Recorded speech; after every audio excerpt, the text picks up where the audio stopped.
He will be very unhappy. Out for naught in the first over. Australia 1 for 1. So here we go again, and that's a much better decision from Elise Perry to leave that one outside the off stump.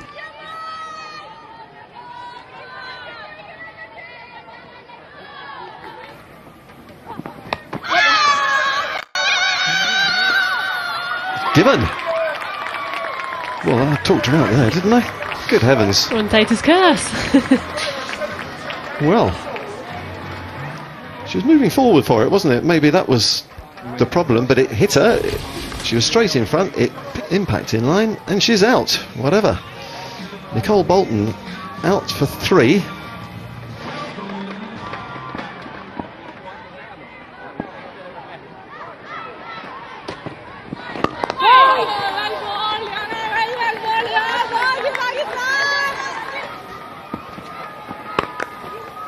That's better from Haynes.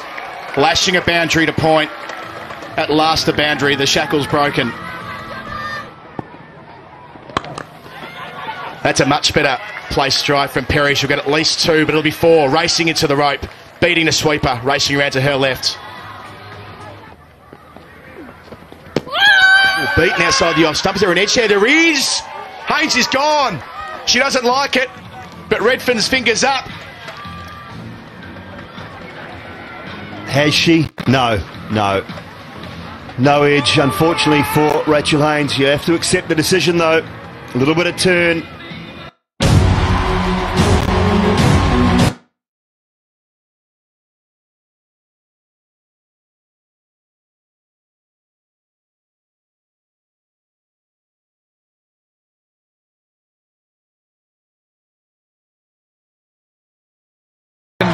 ODI 100. But a first in the World Cup, first in any World Cup. She's done India proud. So a delighted Poonam Raut with her second ODI 100, the first at the World Cup, and a record-breaking second wicket partnership between Poonam Raut and the captain Mitali Raj, laying a basis for India to then somewhat... They fell away towards the end, 226 for 7, but certainly without that 100, and without the partnership, India would have been in some trouble. They had a very slow start. And the bowling figures, well, the early wicket went to Ashley Gardner, handed an opportunity with the ball early, and she dismissed the dangerous Smriti Mandan, who started brightly in this World Cup, but has then had a run of single-figure scores, and then wickets picked up towards the end of the Indian innings.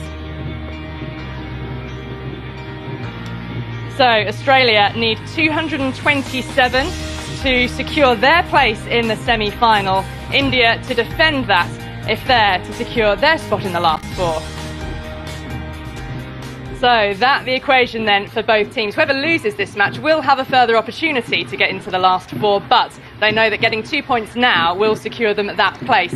Got Anjum and Mel down here with me. Anjum, first of all, how pleased or otherwise are India with the total that they've got?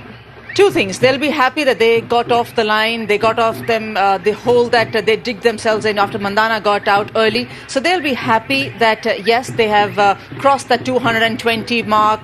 Poonam Raut getting 100, Mitali getting another 50. So they'll be happy with that. But I think if you just look back in the dressing room, and they'll be, you cricketers are a little more greedy. Every time you get a few runs, you want to get more. But looking in that dressing room, you'll be saying, look, we could have got to that 300 mark. And I'll tell you how. 159 dots, just approximately 160. Break it down into half, 80 runs, add to that score of 226, and you're easily over 300 without breaking much sweat.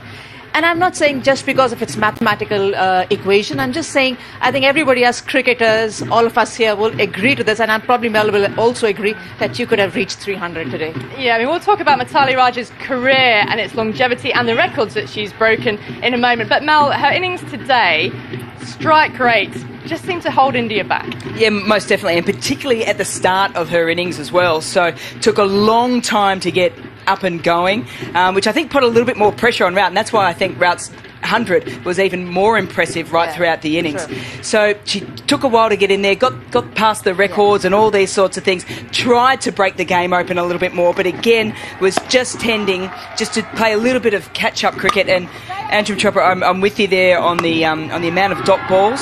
I think particularly at the start of it, that rotation just puts so much more pressure on an Australian side that's coming off a loss as well. Yeah, I mean, she's the captain. She's playing in her 5th World Cup. Is she playing in the right spot in the batting order? Well, at least number 3, she's decided or been asked to bat at number 3 by the team management. I think that's definitely important, because what was happening is her coming down at number 4 is delaying Harmanpreet's arrival to the wicket at number 5 as well. And that was definitely not right.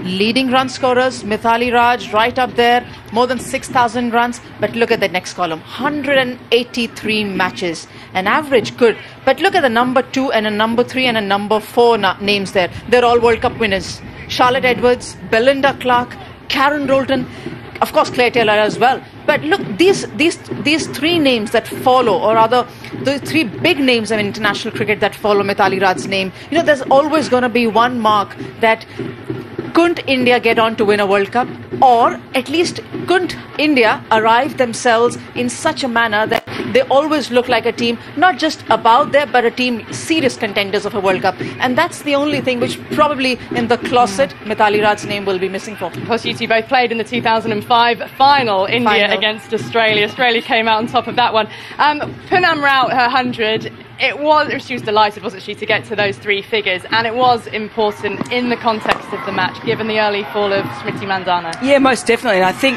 for her, the opening partnership hasn't really clicked since that game against England. So if one falls, the other one needs to know, or does know, that they've got to go on. The partnership also, record between Raj and Rout is a good one. So that's another reason why I think Raj has come up to 3. But her ability to break open the game, particularly straight down the ground when she went aerial, that was a huge factor. Also, her sweeping ability, that looked absolutely outstanding, because she's only short in stature, so she can cover the ground quite a bit with that reach. And it was her reaction. That's what I loved. You know, we've seen a lot of these days with the hundreds that have come through. So we've had 12 now today, because Nat Sivers hit 100 as well. There was only 11 in the last World Cup in 2013.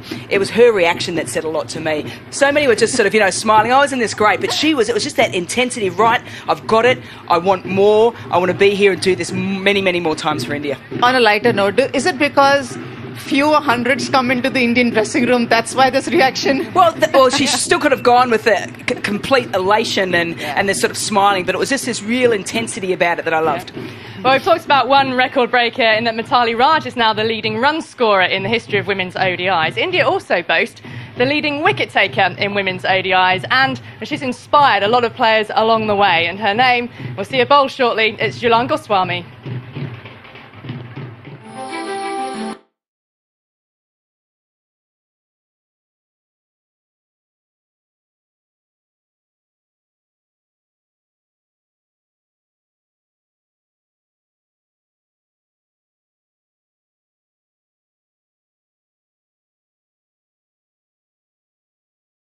There was something was born.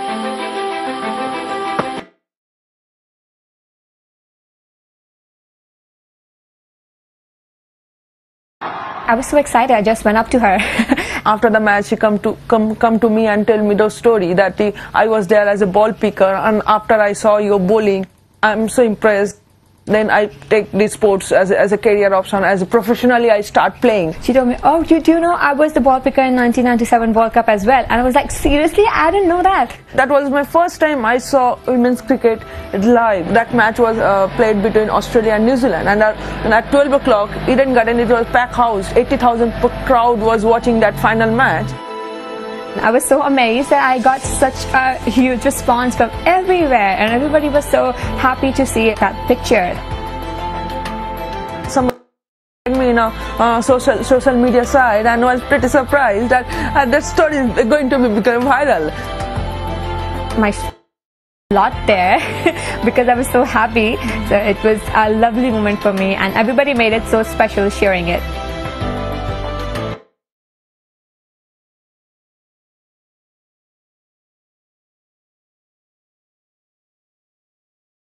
David David Gower, he was my brother's inspiration. So he used to stand left-handed and follow David Gower. So I used to look at my brother and started playing cricket. So it automatically transformed from him to me as a David Gower. And of course, later on, Mark Waugh. Yep, Mel? Sharon Treadway, former Australian captain, went to the MCG to watch the 1988 Women's World Cup final there. Lynn Larson was the captain at the time, and thought to myself, I want to play in a World Cup final at the G. Didn't get that, but played in the 97 final that Julan was the ball girl for. Yeah, tell you what, this World Cup will generate a whole host of other role models and inspirations as well. 2 other matches going on today in this World Cup, which all are in the mix in terms of semi-finals and what it means for this competition. So England taking on New Zealand. If England are to win this one, then they will secure their semi-final spot. So that one, after the 50 overs, 284 for 9, and another 100 then for Nat Siver, her second in this World Cup, and a big score from Tammy Beaumont as well, who has been in attacking form with the bat. The bowlers then, 4 wickets. Amelia Kerr, and the leg spinner, she's got wonderful flight and has been deceiving batters throughout this World Cup tournament. So New Zealand will need 285 to win that one. So Nat Siver then, all about her this match, Mel Jones. What a powerful batter she is too. She's really stepped up in this World Cup. She's always been threatening across a variety of different international tournaments and series against one-off teams. But this World Cup, she has really just blossomed. Her strike rate, outstanding. She's one of the few one-day international players at the moment with a strike rate over 100. And she's certainly, well, she's showing a little bit of innovation as well. We talked about her celebrations. Still not right up there as we chatted about after the first one. Got to work on that. We'll work on that one. Yeah. The other game, South Africa also in the mix for a semi-final spot, and they've been taking on Sri Lanka, but just reflecting on the run scoring in this tournament, and Nat Siver, well, right up there. England packing it in, aren't they, in the runs in that department. So that the match I mentioned is at Taunton. South Africa chasing one of those top 4 spots, and well, they've skittled. Oh, that one's still going on, I beg your pardon, but 101 all out. Yep, in the 41st over. So it looks as if South Africa very much on course for the win there. And Dane van Niekerk doing the damage with a 4-fer. And Shabneen Ismail as well, one of the quickest in the business. Let's have a look at the 4 wickets taken by Dane van Niekerk. Yeah, backed up by some good fielding by a South African teammate.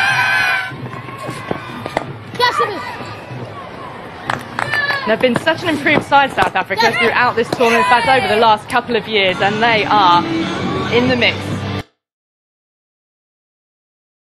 3rd 4-fer in this tournament as well, including that 4 for none against the West Indies as well. She's sort of coming in the middle overs towards the end and just saying, I'm just going to wrap it up and do it myself.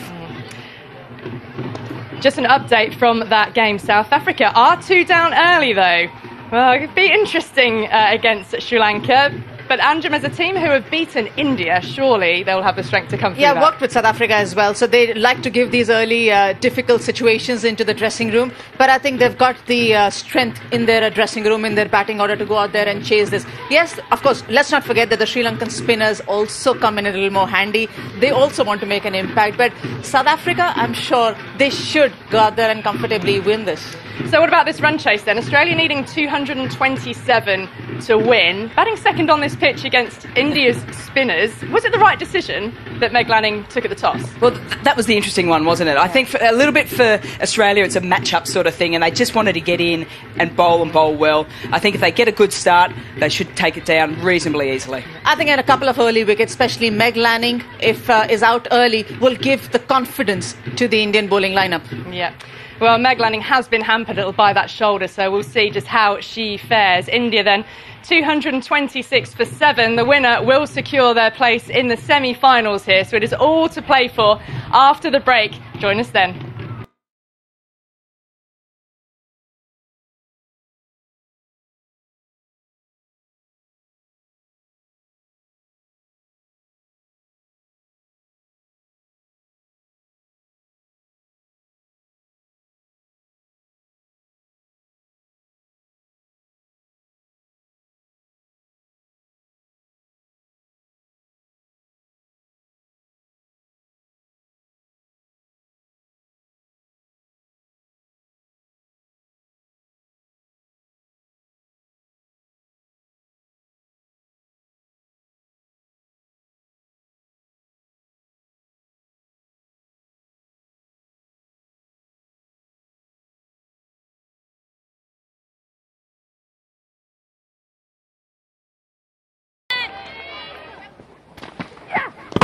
Oh! Like this, and Shikha Pandey missing out on the previous 2 games, replacing Mansi Joshi, and what a start. Laura Wolford off stump sent cartwheeling, walks back for 1. So an early strike for India brings in Trisha Chetty.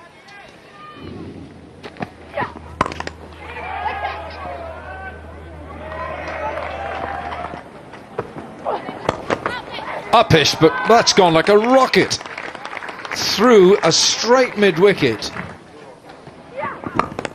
Lofted, lofted, lofted. 6 big runs over extra cover.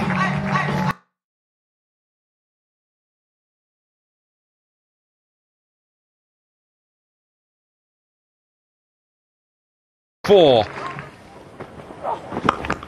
Oh, it's monstrous. What a glorious shot that is. Lizelle Lee is in the...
Side.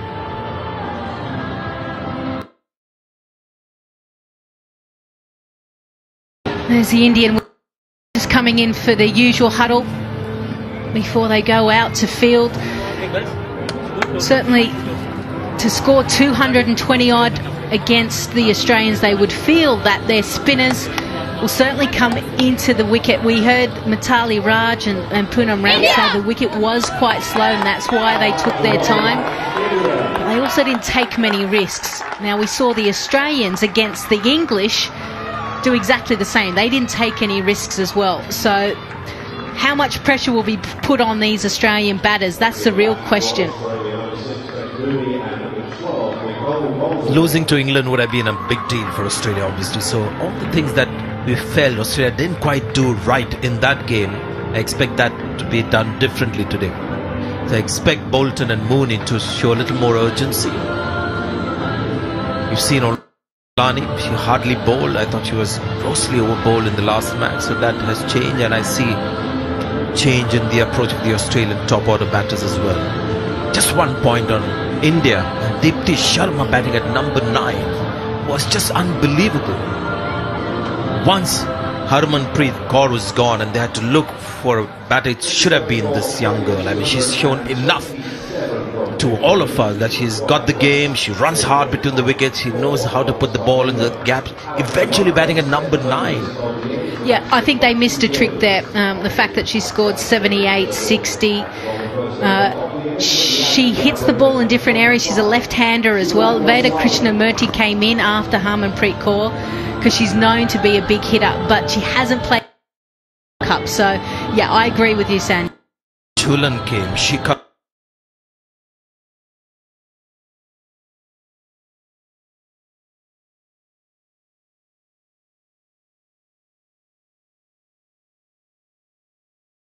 The present experience, 100 matches. Well, a wonderful moment for Indian cricket today, because both the leading run scorer and leading ODI wicket taker are both in the Indian side, Mitali Raj and Julan Goswami.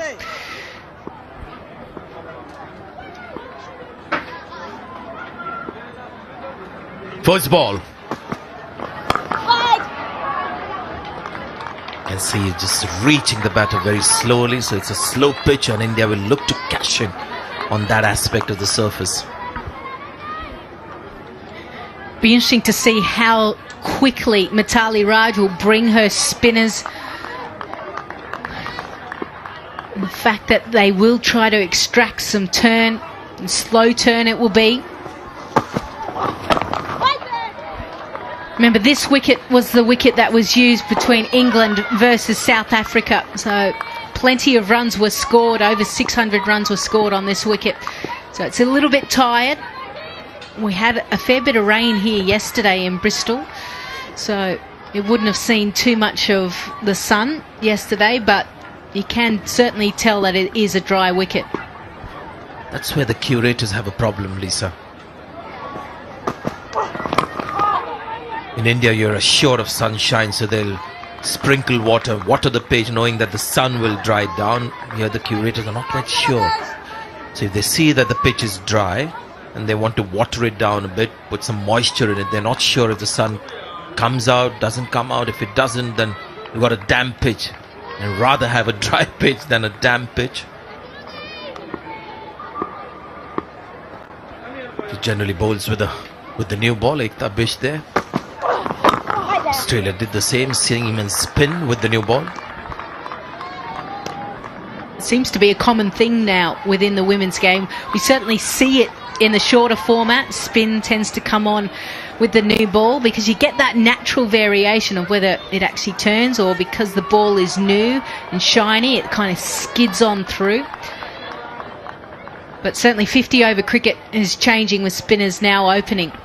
And all over the world, you would think that would happen more in the subcontinent.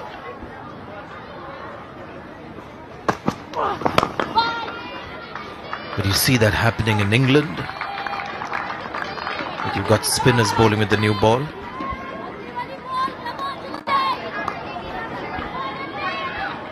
Goswami hasn't necessarily picked up as many wickets as she would have liked within this tournament. 1 for 12, 2 for 26 against Sri Lanka, 1 for 53 against South Africa. So she's been a little bit quiet in the wicket column.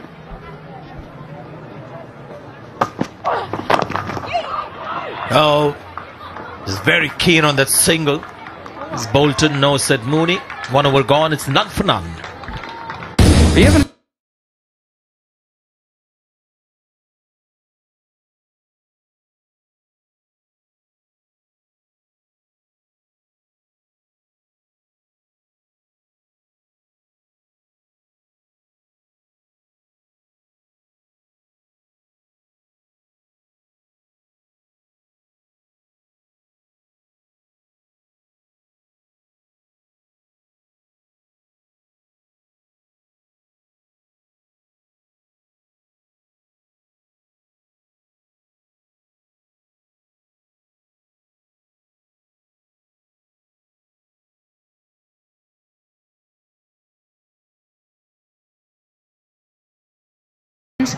Over between England and New Zealand, Amy Satterthwaite and Catherine Brunt playing their 100th match.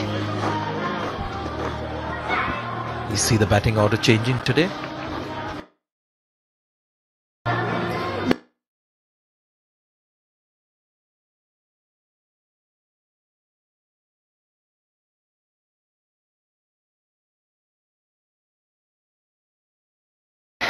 Villani and Blackwell has been doing the job for the Australians in this World Cup so far, but not the last game.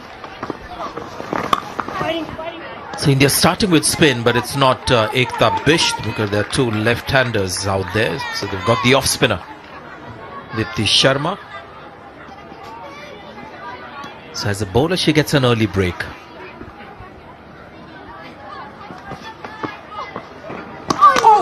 She's quite a talent. Somebody who bats so well as she does. Here she's bowling the first or the second over of the innings with the new ball, gets the ball to turn as well. She should be licking her lips. 2 left-handers out there. Off-spinner playing on a slow wicket that's turning. There's a lot of those type of deliveries she'll want to keep bowling.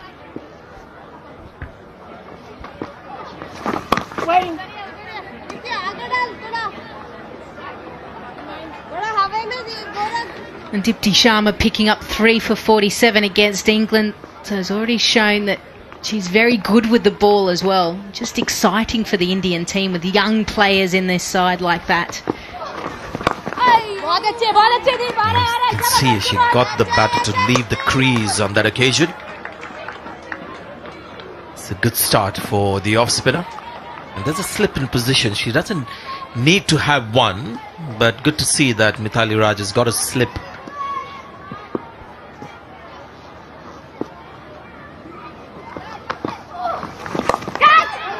In the air again, you can see the slowness of the pitch. Last game we saw so many cover drives being played. Today it's the exact opposite. This is one of the most difficult shots played today. The cover drive of the front foot. Yeah, just held up. And Beth Mooney is so strong through the cover region. She'll be wanting to get bat on ball and feel the ball kind of rocket off the bat.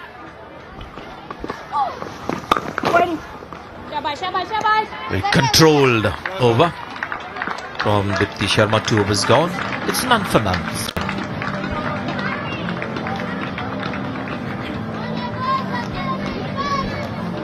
Well, again, a cautious start. Now this time by the Australian batters. 2 overs have gone, 2 maidens. Indian bowlers bowling well to their field, hitting the right lines and lengths.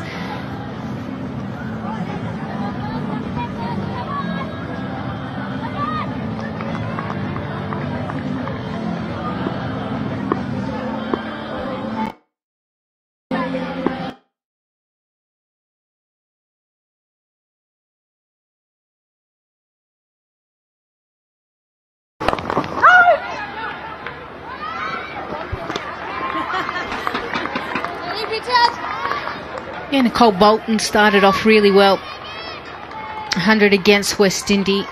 West Indies 60 against Sri Lanka. Beth Mooney picked up 70 the first game against West Indies, and since then has been a little bit quiet. 2 ducks and 2 30 odds. So a bit of pressure on both of these openers.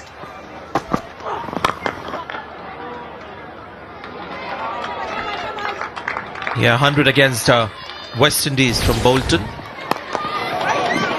It's completely different conditions out there. More English conditions when you look at the pitch and the outfield. That was Taunton. 107 of 116 deliveries. Wonderful innings right at the start of the tournament.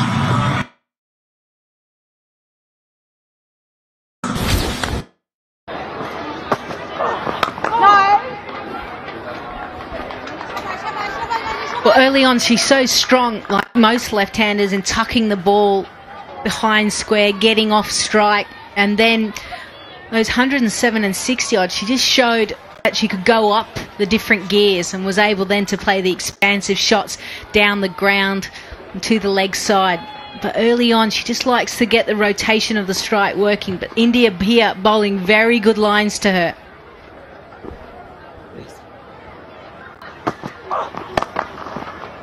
A good shot. Wasn't that shot? Quickly into that position to pull it. On the board for Australia with a boundary. It wasn't that short, but Bolton plays all of her cricket in WA. And it tends to be bouncier track, so like most WA players, they're very quick to pick up just short of a length deliveries and get into the right position.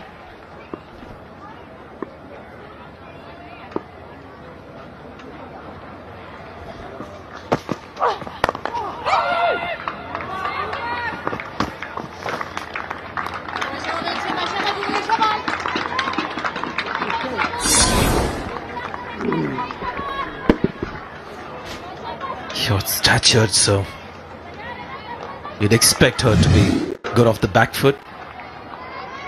And you mentioned taking her time to get going, start of the innings, and that reflects in Australia's scores in the first 10 overs in the last 3 games, 42, 18 and 29. The last 3 matches in the first 10.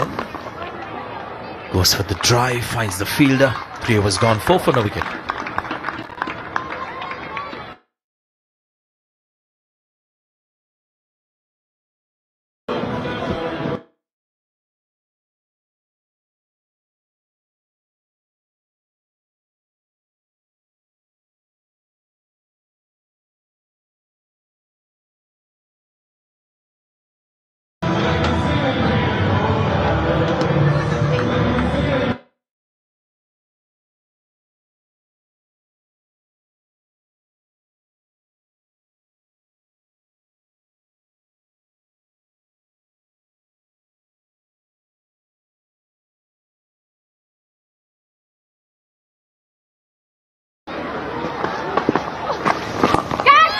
again.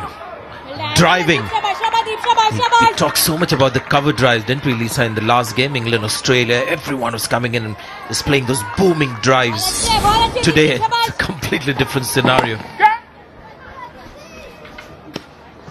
Yeah, Beth Mooney, I said she likes to get on the front foot. She wants to.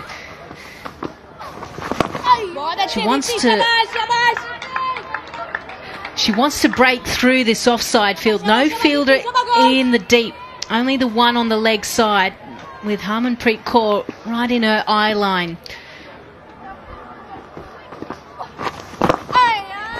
Just love the way she's getting the ball to hang in the air. She's bowling with the new ball, but not afraid to flight the ball.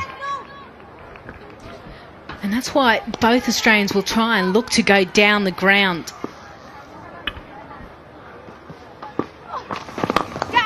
And there you go. Absolutely right, Lisa. That was the idea. You saw it coming.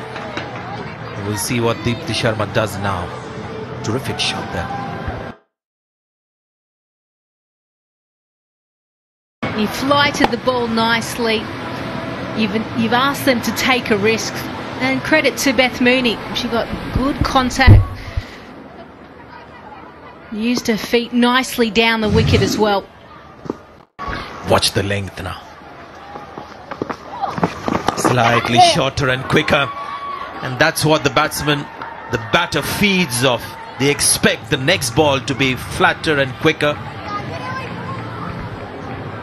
Yeah, it's hard when you get hit over your head or in the air. You do want to go a little bit flatter and quicker. But this time it was just too wide, which allowed Mooney just to run it down past backward point of Mitali Raj. Julian Goswami just had a quick word with the young off-spinner after that last boundary. And there you go. She's back to flighting the ball as she should. 4 overs gone, it's 12 for no wicket.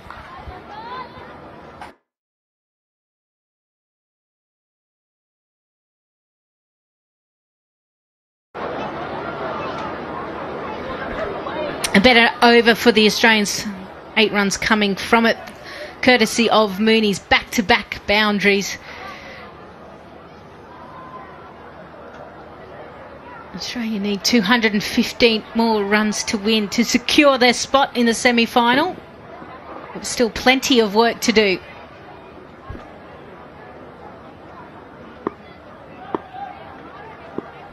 So Julian Goswami will continue. Nicole Bolton, batter on strike. Pitch right up that. The second ball that she's bowled, that's been quite full. Hasn't got much to show, isn't it, Julian Goswami? Right to the tournament, not much of swing in the air or off the pitch. He's bowled a pretty good line, but nothing, no surprises off the pitch or in the air.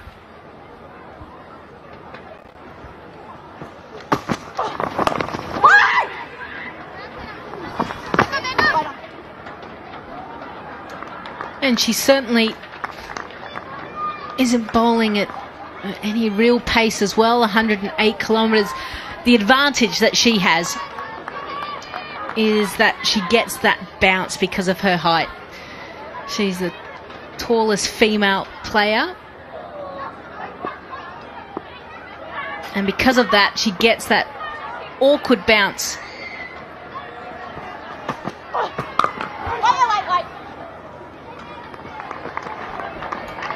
I think, Sanjay, maybe you were doing a game when Goswami was batting out with Poonam Yadav.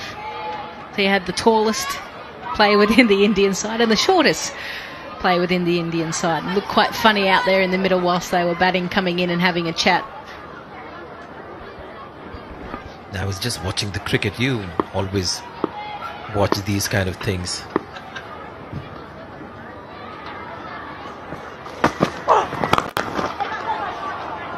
Good cricket. That fielder was there to save the single, but she hit. Yeah, just hit to the right of Mitali Raj. Slide on her knee. So Moody to face her first delivery against Goswami. And that's the length that she bowls. That good length area, 54%. See the channel that she's bowling nicely to the left-handers. That's why she's been so effective so far. Only going for 5 runs.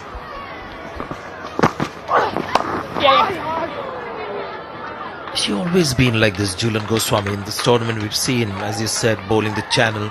Not much of movement in the air or off the pitch. Or earlier, a few years back, would she swing the ball or get more movement off the pitch? I think she would have gotten more movement in time. And see that all the balls are similar height as well. A couple a little bit fuller, which are lower down.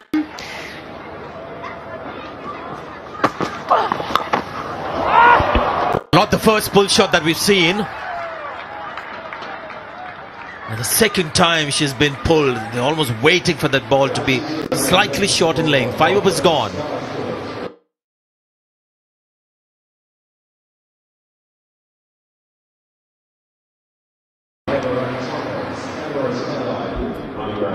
Yeah, well played, Bolton. She didn't try to roll her wrists and keep the ball down. She went with it and took it up over that backward square. She gets such a good piece of it. Such a strong player off the back foot.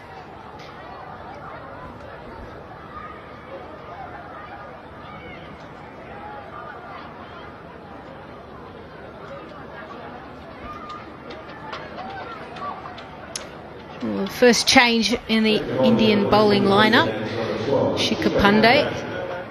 She came back into the Indian side in the last game against South Africa, replaced Mansi Joshi. She's a lieutenant in the armed forces in India.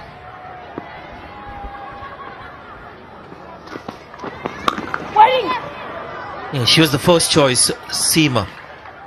The second seamer in this Indian team, start of the tournament, and she was dropped, and Mansi Joshi got a look in. I was quite impressed with Mansi Joshi. Good natural bowling action, quick in the air. Then got dropped.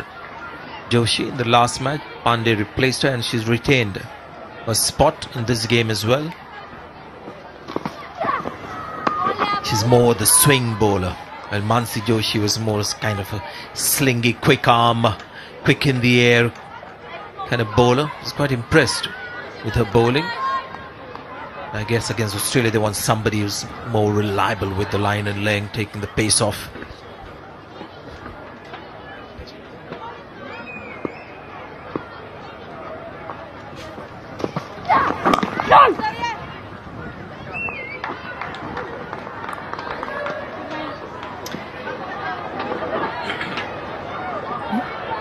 Yeah, Shikha Pandey. Raised in Goa, which is certainly an area not known for their cricketers. Football seems to be the sport in Goa. And many other sports.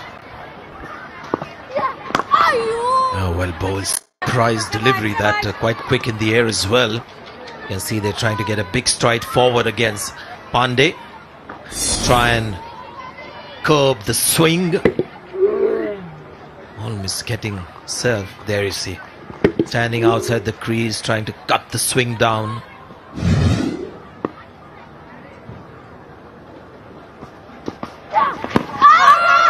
Pitching outside. Good appeal from first slip.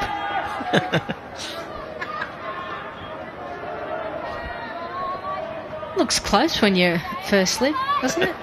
I always used to appeal when I was at mid-wicket. Surely that was the better angle. Shows your loyalty for the team. That kind of an appeal. She ended up being to the right of the keeper at the end of the appeal. May have been our translator Veda Krishnamurthy. 18 for no wicket.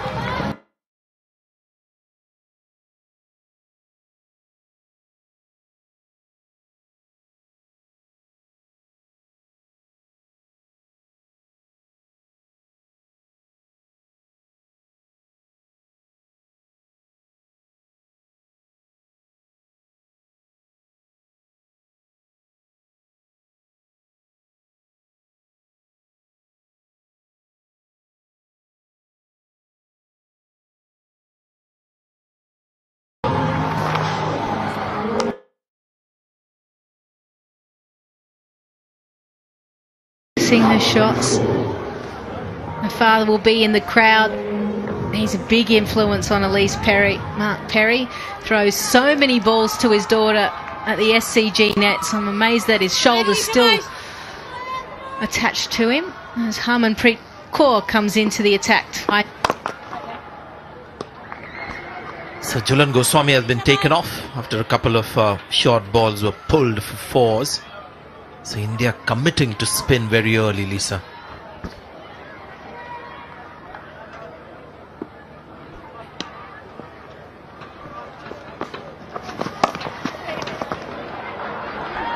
Nicely played. Just waiting for the ball and playing it late. And Smriti Mandana there. Pulling it back in, but I'm sure they'll have a look at this. I think it's a clean stop.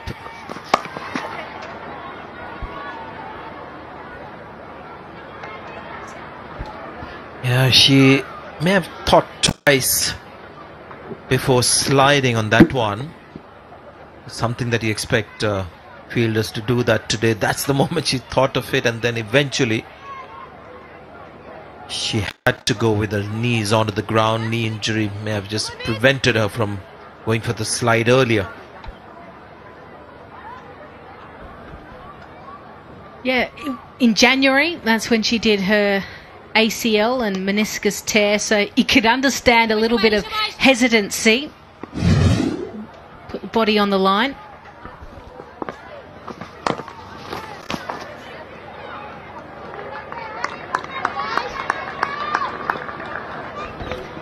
Sarah Ailey made her debut against Pakistan.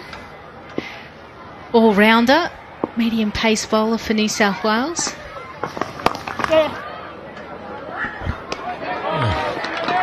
Harmanpreet Kaur early in the attack, but not a good enough bowler to create pressure on the batters, especially when India wants some early wickets. So I just wonder whether they could have still stuck with the experienced Jhulan Goswami for a wicket or two.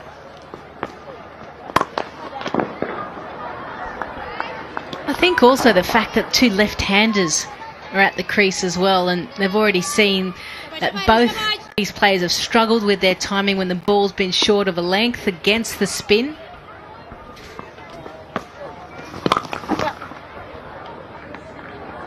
Nice flowing drive for a single. 7 overs completed. It's 23.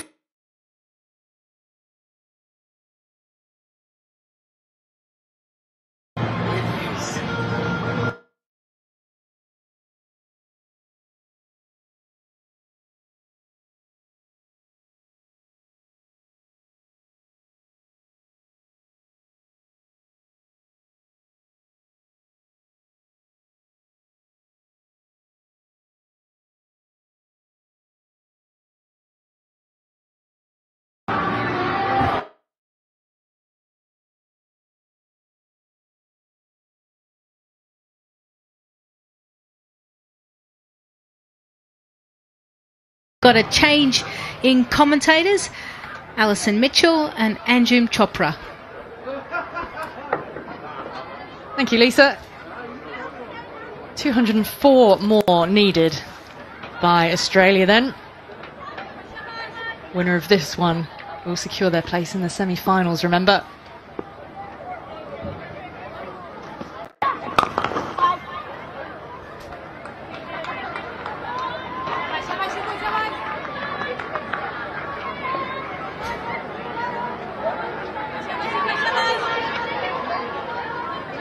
The run rates, just over 4.7 Australia need from here.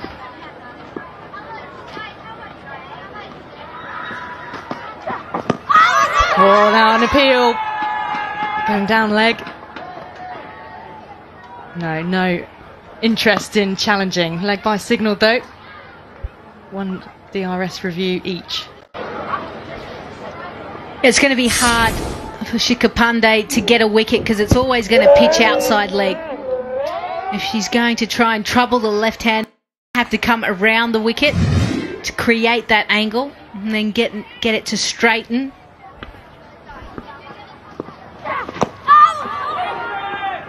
Well, by pitching it up, she's at least asking some questions.